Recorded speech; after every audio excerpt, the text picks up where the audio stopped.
한 주간 평안하셨습니까? 우리 좌우 축복하면서 잘 오셨습니다. 사랑합니다. 축복합니다. 인사 한번 할까요? 앞뒤로. 네. 잘 오셨습니다. 가정에 다리가 딸아이한테 말을 좀 걸어보고 싶었어요. 사실은. 그래서 딸아이가 다니는 그 학교가 기독교 학교라 그 필수로 들어야 되는 기독교 과목 중에 기독교와 성서라고 하는 과목이 있답니다. 그래서 지난주에 교수님께서 이렇게 욥기를 말씀해 주셨대요. 제가 이렇게 들어보니까 아마 성경 총론을 가르치는 것 같아요. 이 성경 총론은 성경 66권의 전체적인 큰 계열을 이렇게 큰 주제를 이렇게 말하는 것이고 각각의 성서를 깊이 있게 이렇게 다루는 걸 이제 성경 강론이라고 하는데 제가 궁금했어요.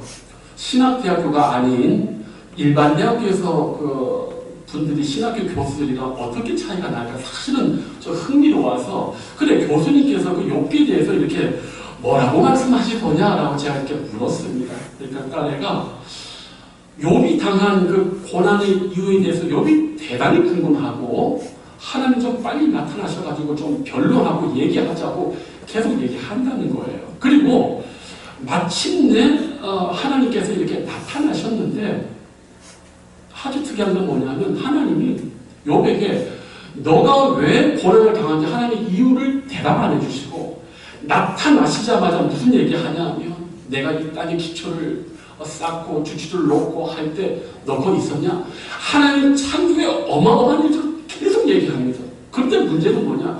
거기에 욥이 하나도 대답을 못하는 거예요. 그 무슨 말씀입니까? 이 하나님과의 계속되는 질문 앞에 꿀먹어린 이 욥이 뭘 깨달았냐 하면 내가 이렇게 억울하게 당하는 이 일이 하나님의 섭리이지인데 하나님이 하시는 그 창조의 섭리 그 모든 것 하나 대답하지 못하는데 자꾸 하나님 앞에 알려고 하는데 아 그렇구나. 이 하나님의 섭리 내가 이해할 수가 없는 것이군 하면서 욥이 거기서 더 이상 묻지 않고 무지한 말로 하나님의 이치를 가린 자가 누굽니까? 라고 회개하며 경배하는 것으로 끝난다고 하는데 그 교수님이 정확하게 말씀해 주신 거예요. 오늘 제가 우리 성도님들에게 말씀드리고자 하는 것도 이겁니다. 우리 모두 행복하고 싶습니다. 그러나 문제는 우리의 일생을 돌이켜보면 지금의 내 모습을 보면 이해할 수 없는 고난이 너무나 많다는 것이고 주님 안에서 나의 기대가 너무나 많이 무너져 있다는 사실이에요. 욥과 같이 나의 잘못도 아님에도 불구하고 오히려 그런 현실 속에서 더욱 주님을 붙들고 살았음에도 불구하고 이해할 수 없는 인생의 고난과 어려움, 낙담, 기대가 무너지는 게 너무 많다는 사실이에요. 특히나 이 5월 가정의 달 아닙니까? 우리 모두 행복하고 싶고 든든한 남편, 여우 같은 마누라, 토끼 같은 자식을 이루어 누구보다 행복하고 싶지만 그걸 꿈꾼 우리의 모든 바람을 이렇게 보면 이루어지지 않고 납득하기 어려운 그런 현실 우리 모두가 지금 맞닥뜨리고 있는 겁니다. 그래서 성도님 이해할 수 없는 이 인생의 고난과 낙담이요 우리에게만 있는 게 아니고 오늘 읽은 말씀의 사도 바울도 똑같이 이 일을 경험했다는 거예요. 그래서 저는 오늘 이 말씀을 통해서 한 해의 섭리에 대해서 이 섭리가 갖는 신비 이해하기 어려움 그리고 그 속에 있는 하나님의 축복을 한번 성도님들에게 말씀드리고자 합니다. 자, 오늘 읽은 말씀 보면 우리가 첫째로 발견하는 게 있어요. 어떤 하나님의 섭리가 있느냐? 나를 향한 하나님의 섭리 가운데요 정말 이해할 수 없는 고난과 낙심이 있어요. 그것도 아주 많이. 자, 오늘 우리 18장 1절 말씀에 이렇게 나와요.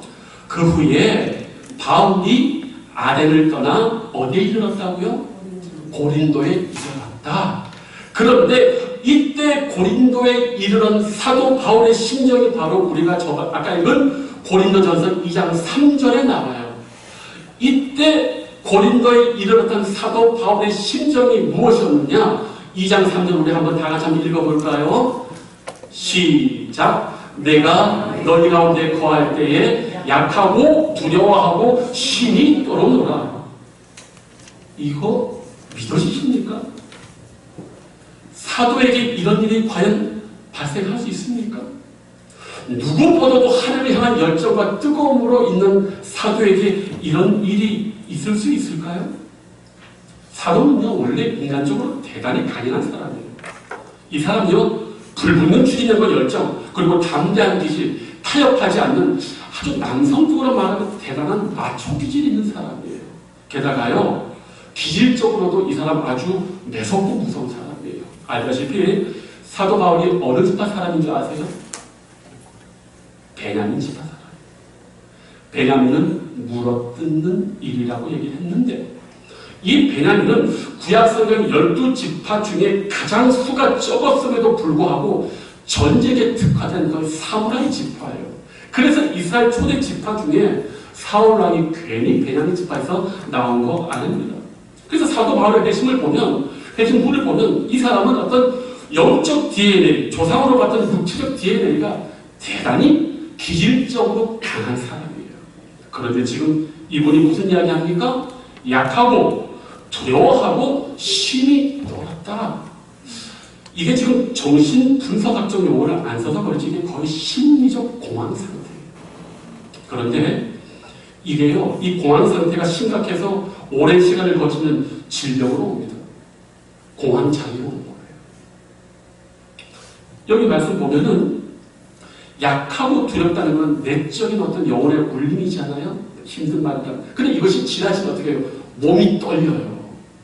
두려움과 낙심과 어려움이 내적으로 이게 폭발하면 몸이 떨리게 돼요. 지금 사도 바울이 몸까지 떨린다고 하잖아요. 하나님의 사도가 이 강력한 기질의 사람에게 지금 이 일이 벌어지고 있는 거예요. 아니 어떻게 주를 위하여 봉사하고 주를 위해 모든 것을 총애같이 버린 이 사도 바울이 전도의 현장에서 이런 낙심과 이런 정신적 심리적 공황 상태를 가질 수 있을까? 이거 우리 생각해 봐야 됩니다. 그런데 사실 여기 낙심한 이유가 있습니다. 사도 바울이요, 여기 고린도에 이르기까지 4군데를 거쳐요. 사도 바울이요, 2차 전도 여행을 이렇게 시작합니다. 근데 어디로 올라갔느냐? 아시아로 먼저 오고 싶었어요. 근데 이상해요. 하나님의 아시아로 가는 전대문을 자꾸 막고 풀리지가 않는 거예요. 근데 어느 날 환상 가운데 뭘 봤냐 하면 마케도니아 환상, 지금 유럽, 그리스를 보면서 그 사람이 자꾸 자기에게 오라는 거예요. 그는 이것이 성령의 강력한 개입인 것을 확인하고 계획을 수정했습니다. 그러면서 첫 번째로 간 곳이 어딘 줄 아세요? 빌립보였어요. 빌립보. 그런데 빌립보에서 얼마나 힘들었는지 데살로니가 사람들에게 빌립보에서 있었던 일을 뭐라고 얘기했냐면은 내가 거기에서 고난과 능력을 당했다라고 얘기했어요. 빌립보에서 데살로니가 1장에 보면 내가 거기에서 고난과 능력을 당했다. 성경 말씀 사도행전에 보면요, 거기 깊은 감옥에 갇히고요, 발에 착고까지 당했대요. 하나님의 강력한 계획으로 첫 번째 전도지에서 고난과 능력을 당했대요. 두 번째가 간 곳이 데살로니가입니다. 데살로니가에서 무슨 일이 벌어진지 아세요? 유대인들이 현지 조폭, 현지 무리 조폭을 이렇게 고용해가지고 소동을 일으키고 생명까지 위협하려고 했어요. 그래서 이 데살로니가에서는 야만 도주를 했어요. 세 번째로 간 곳이 어디입니까? 베레아인데 데살로니가에 있던 유대인들이 거기까지 쫓아와가지고 또 거기에서 현지 조폭 무리를 또 사가지고 또 사도 바울을 힘들게 했어요. 그렇게 해서 또 쫓겨간 것이 아덴인데 거기서는 가장 적은 회심의 숫자만 회복이 됐어요. 생각해 보세요. 내가 이렇게 하겠다는 것도 훌륭하지만 하나님께서 나타나셔서 여기 가라고 하면 얼마나 거기에 대한 기대가 있겠습니까? 그러면 형통해야 될 거 아니에요. 순풍순풍 전도가 되어야 될 게 아니에요. 전도는 그냥 빌립보 첫 번째에서 고난과 멀다 능욕을 당했다. 사람으로서의 이 받을 수 있는 최고의 경멸과 멸시를 여기서 당했다는 거예요. 하늘의 강력한 계획이 있는 첫 번째에서. 그렇게 3세번이어도 우리가 힘드는데 4번까지 그렇게 당하고 전도의 숫자가 별로 그렇게 많지 않은 것 같고요. 그때 사도 바울이요, 딱 온 곳이 바로 고린도예요. 5번째. 이때 사도 바울의 심정이 뭐요? 약하고 두려워하고 힘이 떨었다. 하나님을 믿는 우리에게 이런 일이 있을 수 있다는 거예요. 그런데 흥미로운 건요, 사도 바울은 그런 거 아니에요. 여기 2절 말씀 보면은 갑자기 브리스길라하고 아굴라는 사람 나오죠. 이 사람들도 사도 바울과 똑같은 처지와 지금 형식이에요. 뭐냐? 여기 보니까 글라디우가 모든 유대인을 명예해서 로마에 떠나려 했다. 이 글라우디오가 로마의 황제입니다. 그런데 이 사람이 AD 49년, 주 49년에 로마에 있는 모든 유대인을 추방 명령을 내렸어요. 추방 명령이 뭔지 아십니까? 현장에서 잡히면 그대로 공항으로 가가지고 보내는 거예요. 우리나라 중국에서 중국 공안자한테 잡히면 어떻게 해요? 세간살이 싸고 준비하는 게 아니라 막바로 공항으로 가서 쫓아낸단 말이에요. 그 뭐예요? 이 글라우드 때에 이 아굴라와 브리스길라도 추방돼가지고 온 거예요. 그런데 보십시오. 이 부부가 보면은 이 아내가 특이해요. 브리스길라, 또 성경은 브리스라고 하는데, 브리스가 그 당시 로마에 여러 명문 귀족이 있었습니다. 브리스라가 아주 유명한 명문 귀족이에요. 그럼 이 부분은 어때요? 아내인 여자가 명문 귀족임에도 불구하고 명문 귀족의 로마 사람을 만나지 않고 아굴라 본도에서만 유대인, 이스라엘 바깥에서 사는 교포 유대인을 만난 거예요. 대단하죠? 신앙 때문에 교포 유대인을 만나고 신앙 때문에 결혼한 거예요. 그런데 어떤 일이 벌어졌어요? 그 신앙 때문에 하나님을 믿고 잘했는데 그 신앙 때문에 쫓겨난 거예요. 어디까지? 고린도까지. 브리스길라와 아굴라는요, 대단히 큰 사업을 영위했습니다. 그런데 그거 하나 처리하지 못하고 그대로 쫓겨난 거예요. 고린도까지 흘러들어온 거예요. 이 두 사람의 인생이 얼마나 고난과 고민과 낙담이 되겠어요.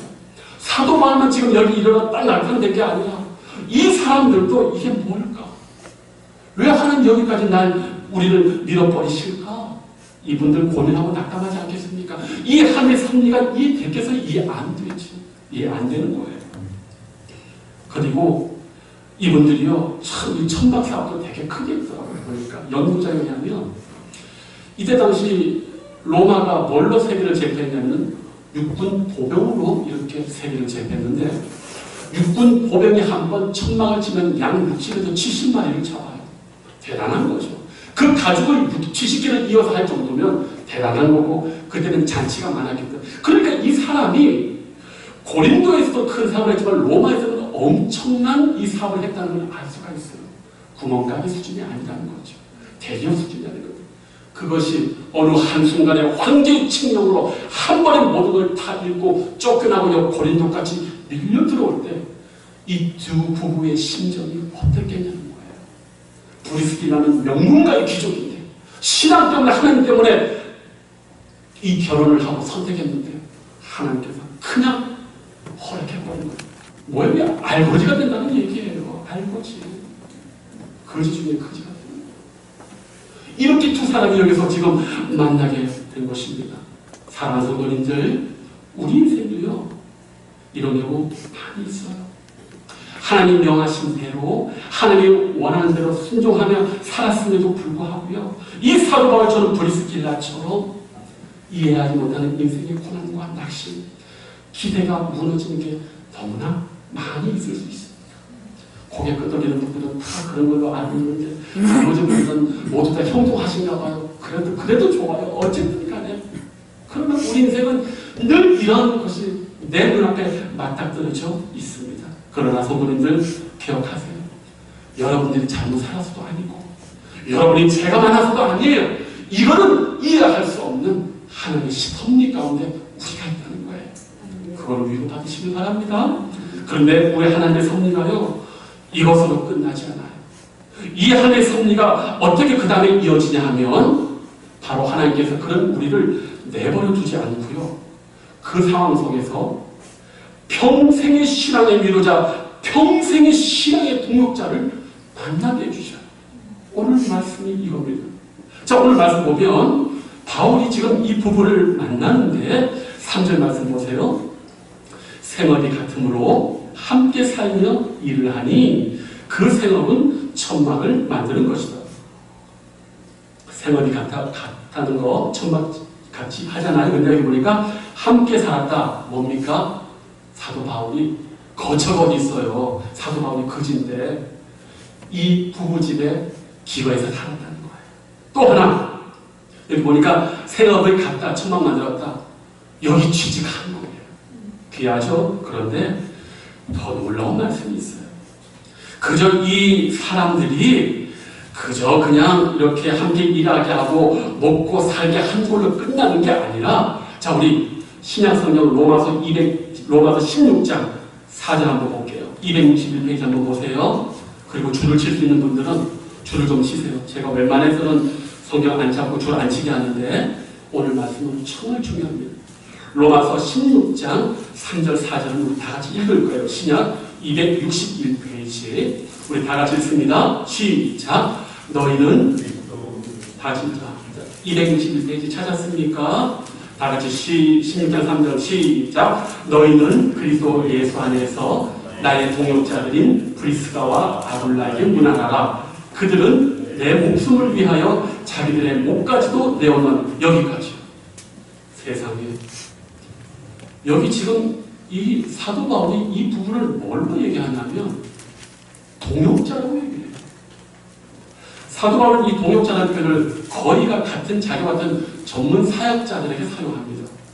평신도들이 거의 사역자 아니에요. 그런데 사도 바울이 이 부부를 동역자라고 얘기하는 거예요. 그런데 더 놀라운 말씀이 뭐예요? 그들은 내 목숨을 위하여 자기들의 목까지도 내놓았다. 피 한 방울 섞이지 않은 누군가가 나를 위해서 죽어줄 수 있는 사람 여기 있습니까? 우리가 가족을 위해서, 사랑하는 처자식을 위해서는 간도 띄워주고 뭐 띄워줄 수 있어요.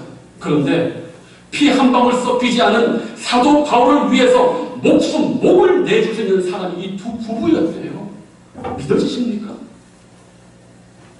하나님께서요, 사도 바울의 인생 가운데 가장 깊은 고민과 낙담 가운데 있을 때 도무지 하나님의 인도하심에 대한 확신이 없고 계속되는 고난과 기대에 못 맞춰서 두렵고 심하게 떨리는 가운데 있을 때 놀랍게도 인간의 눈과 인간의 생각에는 아무 희망이 없는 가장 어려운 그곳에 누가 있었느냐? 그의 인생을 통틀어 목숨까지도 내어놓을 수 있는, 그의 인생을 통틀어 언제나 그의 곁에서 위로와 격려와 힘을 주는 평생의 동역자와 사랑하는 격려자를 여기에서 주셨다는 사실이에요. 사도 바울이 여기에 오기 전에 브리스길라와 아굴라는 49년에 왔고 바울은 50년에 왔다고 봐요. 하나님께서 이 하나님의 역사와 하나님의 사역자를 위해서 2년 전에 이미 이 부부를 고린도에 보냈고, 고린도에서 이 부부는 이것이 무슨 하나님의 뜻일까라고 고민하는 가운데 2년이 딱 됐을 때 위대한 하나님의 보배로운 사역자를 서로 만난 거예요. 어떨 때요, 인간적으로 전혀 기대가 없고 가장 암울하고 정말 병까지 생길 수밖에 없고, 여기에 무슨 선한 것이 있겠느냐, 도무지 아무 날을 기대할 수 없는 연약하고 약하고 두려우심이 떨리는 그 상태의 고린도에 하나님은 최고의 위로자 동역자를 보내주셨다는 사실이에요.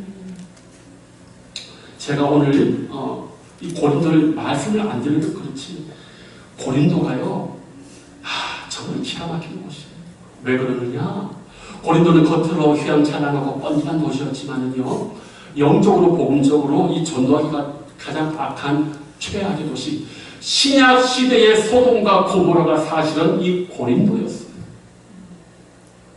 고린도에 12개의 우상 신전이 있었습니다. 그 중에 최고의 신전이 비너스 신전, 헬라어로 아프로디테 신전인데, 거기에 1000명 이상의 여자 사제들이 있었고 거기에서 시가 합법적으로 이 1000명 이상의 여자들이 매춘을 하게 만들었어요. 돈도 많지, 술 넘쳐나지, 눈만 뜨면 술 마시고 어디 가요? 성전에 가서 1000명 이상이 거기서 그 일을 했다고 생각해요. 그래서 그 도시가 아주 우상스럽고 아주 음란하고 성병이 도지고 아주 불경한 곳이었어요. 그래서 이때 당시에 어떤 사람이 대단히 더럽게 논다, 대단히 더러운 인생, 음란한 인생을 살면 그때 이 헬라 시대 사람들이 무슨 얘기했냐면 참 저 사람 고린도 사람처럼 산다고 그랬어요. 얼마나 부끄러운 도시입니까? 여기에 무슨 하나님의 역사가 있을 거라고 기대했겠어요. 두 부가 다 여기 밀려왔을 때 외부적인 환경은 기가 막힌 곳이에요. 그런데 성도님들 바로 여기에 아굴라와 브리스길라가 있었고 사도 바울이 함께 있었어요. 이 만남은 평생을 함께하는 놀라운 축복이 되고요. 사도 바울도 로마에 이르기까지 이 부부에게 큰 헌신과 위로를 받았지만요, 이 부부도요 얼마나 큰 축복을 받았는지 몰라요.